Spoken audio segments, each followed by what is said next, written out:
श्रावणी, आता बाबा बाबा करणं बास कर. तुझा बाबांवर किती जीव आहे हे सगळ्यांनाच माहिती आहे. अगं पण तुझं काय?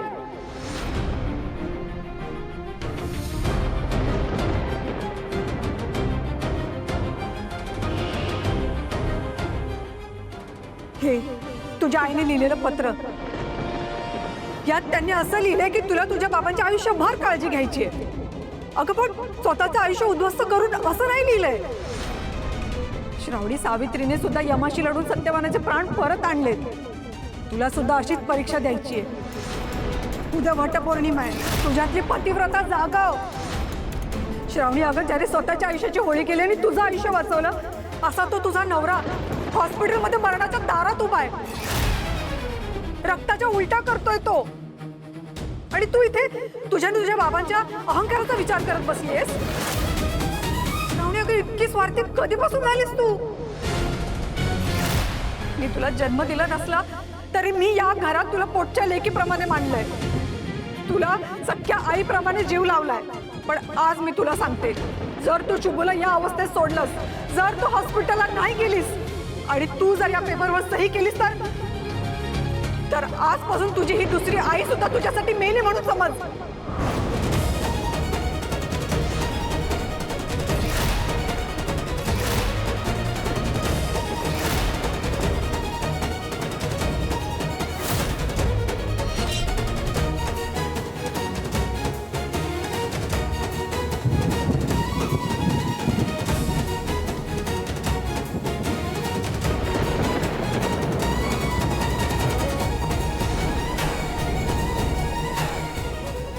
काय ग, कसला विचार करतेयस?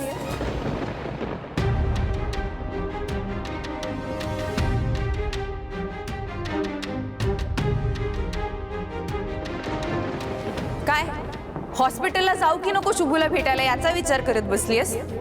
की आता बाहेर गेले तर बाबा काय म्हणतील याचा विचार करत बसलीयस?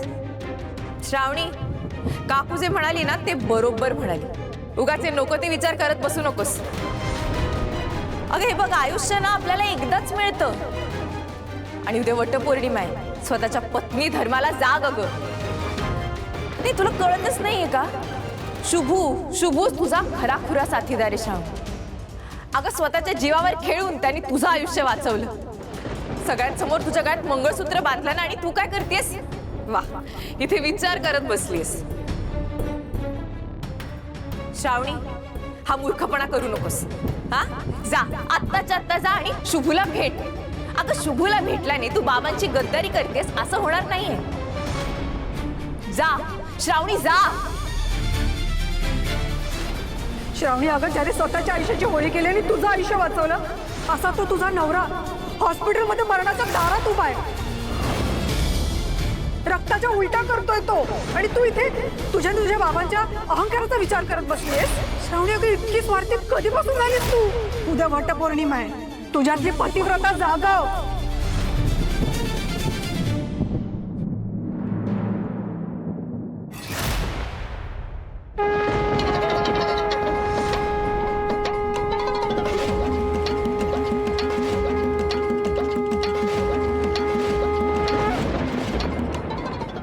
दिव्ये, मला माफ कर. एक मुलगी म्हणून मी चुकत असेल कदाचित, पण मला आज एका बायकोचं कर्तव्य पार पाडायलाच हवं. कसंही झालं असलं ना तरी सुद्धा देवाच्या साक्षीने माझं आणि शुभूचं लग्न झालंय. नवरा आहे तो माझा. आता आज मी गेल्यामुळे बाबा माझ्यावर चिडतीलही कदाचित. पण जर आज मी शुभूकडे नाही गेले ना तर मी स्वतःला कधीच माफ करू शकणार नाही.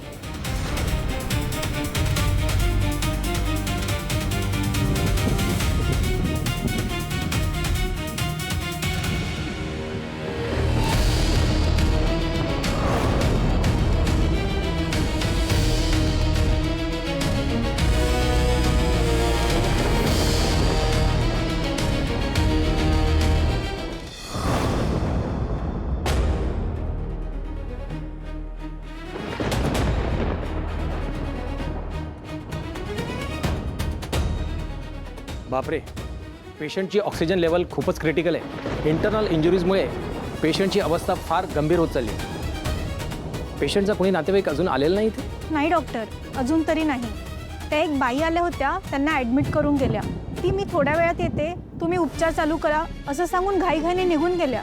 पण या पेशंटचा कोणी रक्ताचा नातेवाईक इथे नसताना आणि पेशंटची अवस्था एवढी गंभीर असताना आपण ट्रीटमेंट कशी काय सुरू करणार? म्हणजे त्यांना काही कमी जास्त झालं तर त्याची जबाबदारी कोण घेणार? मी घेणार जबाबदारी.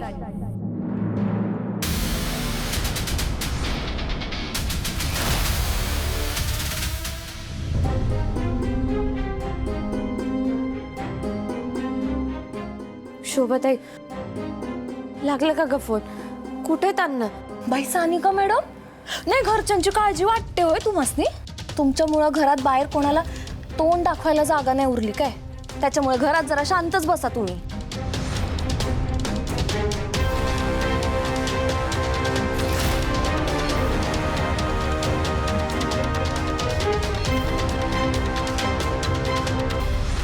अण्णा,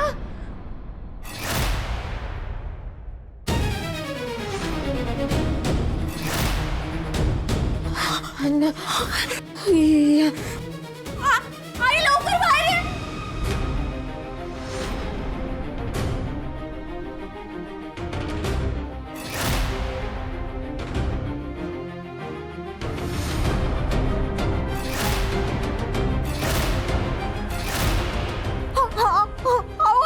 हे काय झालंय?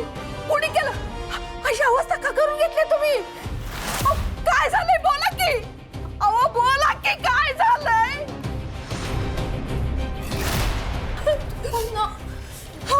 बोला की कोणी केलंय?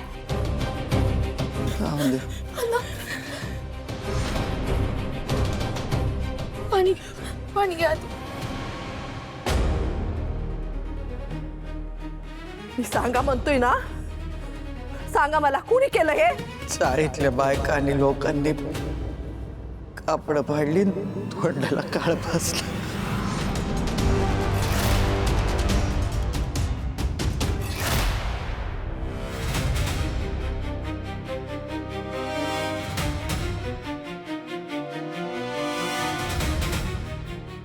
मी घेणार जबाबदारी. तुम्ही कोण? मी श्रावणी.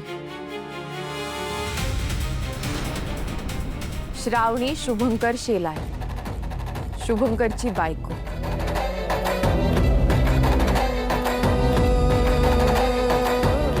शुभू, शुभू, अरे काय झालंय तुला?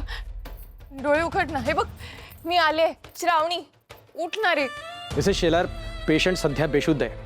त्यांना इंटरनल इंजुरीज आहेत, त्यामुळे आपल्याला एक सर्जरी करावी लागेल.